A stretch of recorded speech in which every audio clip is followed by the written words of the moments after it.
झूलनी का रंग साचा हमार पिया, झूलनी का रंग साचा हमार पिया, झूलनी में गोरी लागा हमार जिया, झूलनी में गोरी लागा हमार जिया।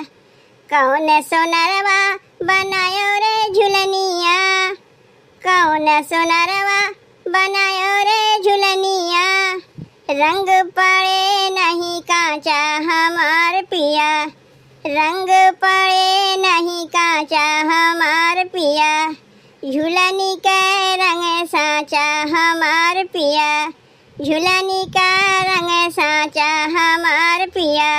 सुघर सोनरवा बनावे रे झूलनिया, सुघर सोनरवा बनावे रे झूलनिया, देई अग्नि के आचा हमार पिया, देई अग्नि के आचा हमार पिया, झूलनी का रंग साचा हमार पिया, झूलनी का रंग साचा हमार पिया।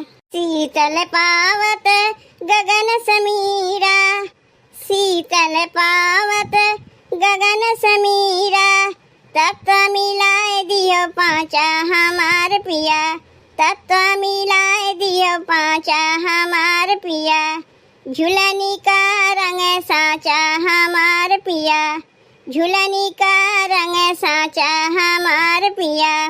पंचरतन से बनी रे झूलनिया, पंचरतन से बनी रे झूलनिया, जोई पहिरा सोई नाचा हमार पिया, जोई पहिरा सोई नाचा हमार पिया, झूलनी का रंग साचा हमार पिया, झूलनी का रंग साचा हमार पिया।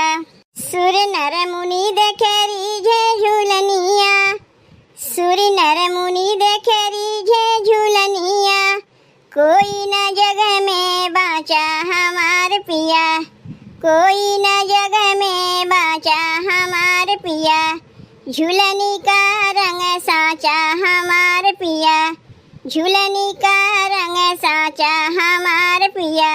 टूटी झूलनिया बहुरी ना बनी है, टूटी झूलनिया बहुरी ना बनी है, फिर न मिला ऐसा ढांचा हमार पिया, फिर न मिला ऐसा ढांचा हमार पिया, झूलनी का रंग साचा हमार पिया, झूलनी का रंग साचा हमार पिया, झूलनी में गोरी लागा हमार जिया, झूलनी में गोरी लागा हमार जिया, झूलनी का रंग साचा हमार पिया, झूलनी का रंग साचा हमार पिया।